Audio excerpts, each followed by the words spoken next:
মেয়েরা কোনো কিছু শিখে আসে না, তারা সময়ের সাথে সাথে সব কিছু শিখে নেয় এবং মানিয়েও নেয়। হ্যালো বন্ধুরা, কেমন আছো সবাই? আশা করছি সবাই খুব ভালো আছো, আমিও খুব ভালো আছি। আবার একটা নতুন বক্সের সাথে তোমাদের সাথে দেখা করতে আবার চলে এলাম। সকালবেলা আজকে একটু দেরিতেই উঠেছিলাম। আজকে সকালে ঠিক শরীরটা ভালো লাগছিল না, তাই জন্য আর উঠিনি সকালবেলা। সকালে উঠলাম 7টার সময় উঠেছিলাম, ছেলে স্কুলে যাবে, তাই জন্য ভাবলাম ওর জন্য খাবার তৈরি করি। তাই জন্য ওর খাবার তৈরি করছিলাম, টিফিন নিয়ে যাবে, স্কুলে যাবে, তাই জন্য। যেহেতু ভাত হয়নি, ওর একটু হয়তো খেতে অসুবিধা হবে, তাও এটাও খুব পছন্দ করে খেতে, কোনো অসুবিধা হবে না, ও ভালোভাবেই খেয়ে নেবে। আর এখানে দেখো একটা একটা করে গোলা রুটিগুলো করে নিলাম। তখন ছেলে ঘুমাচ্ছিল আর ও টিফিনটা আমি রেডি করছিলাম। টিফিন বক্সের মধ্যে দিয়ে দেবো। এখানে দিয়েছিলাম একটা রুটি আর দিয়েছিলাম একটা মিষ্টি, যেটা খেতে ও খুব ভালোবাসে। ও মিষ্টি খেতে খুব প্রচণ্ড পরিমাণে ভালোবাসে, তো তাই জন্য এর মধ্যে দিয়ে দিলাম, যেটা ও খুব তৃপ্তি করে খাবে আর কি। আর এটা ব্যাগের মধ্যে রেখে দেবো। আর এখানে দেখো ছেলে চলে গেছে স্কুলে, তারপরে আমি আবার রান্নাঘরে চলে এসেছি। মা মাছগুলো কেটেছে, ততক্ষণে আমি মাছগুলো নুন আর হলুদ মাখিয়ে নিয়েছি।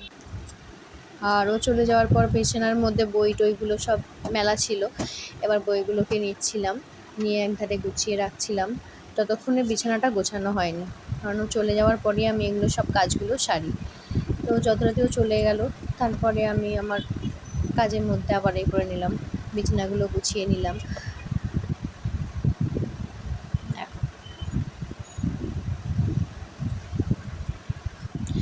আর বাসি বিছানা তো বেশিক্ষণ ফেলে রাখা যাবে না, তো তাই জন্য পরিষ্কার করে ঝেড়ে নেবো বিছানাটা।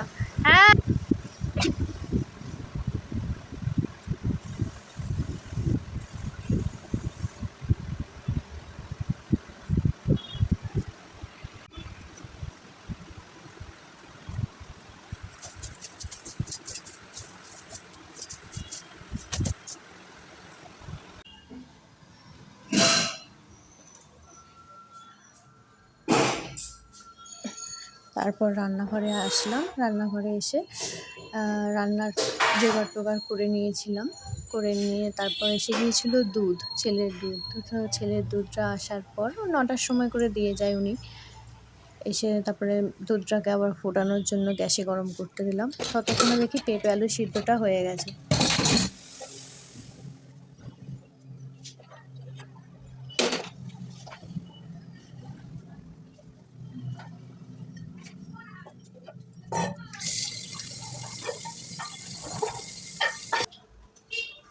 আর এখানে কড়াই দিয়ে দিয়েছিলাম তেল, আর এবার মাছগুলোকে ভেজে নেবো। কড়াই তেল দিয়ে এবার মাছগুলোকে ভেজে একটা একটা করে ভেজে নিলাম। এখানে মাছের জন্য মশলাগুলো করে নেব। মাছটা যেহেতু ভাজায় বসিয়ে দিয়েছি, এবার মশলাগুলোর মধ্যে দিয়ে আর আদা রসুনটা দিয়ে মশলাটা করে নেব।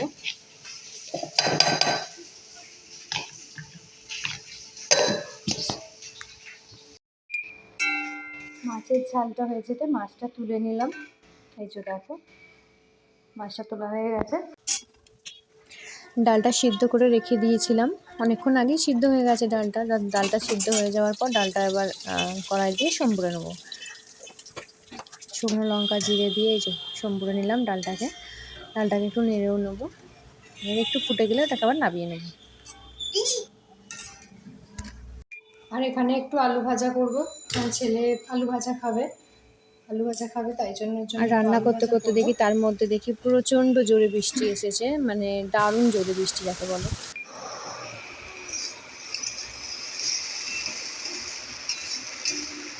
এখানে দেখো আলু ভাজাটা প্রায় হয়েই এসছে, আর একটু বাকি আছে। সিদ্ধ হয়ে গেছে, মোটামুটি সিদ্ধ হয়ে গেছে। এবার একটু হালকা করে ভেজে নেবো, তাহলেই হয়ে যাবে।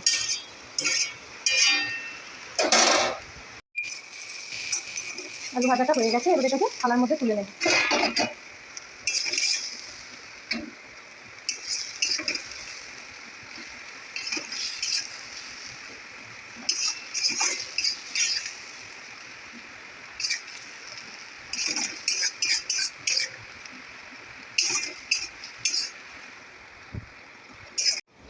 আর এই কড়ার মধ্যে একটু তেল দিয়ে দিলাম আবার।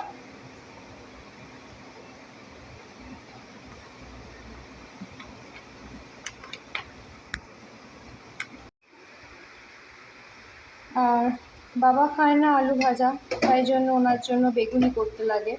উনি প্রায়শই বেগুনি খান বেশি, তাই জন্য ওনার জন্য বেগুনিটা করে নেব। বেগুনগুলো ছোট ছোট আছে, তাই জন্য একবারে দুটো মতো দেওয়া যাবে, অসুবিধা হবে না। তাই জন্য দুটো দুটো করে দেখো দিয়ে ভাজছি।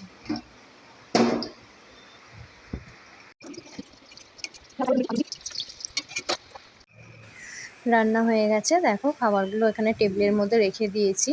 সমস্ত যা যা রান্না করেছি টেবিলের মধ্যে রাখা আছে।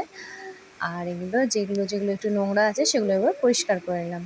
চলো বন্ধুরা, আজকের মতো ব্লগসটা এখানেই শেষ করছি। আবার একটা নতুন ব্লগস নিয়ে তোমাদের সাথে নতুনভাবে দেখা করব। সবাই অনেক ভালো থেকো, সবাইকে টাটা।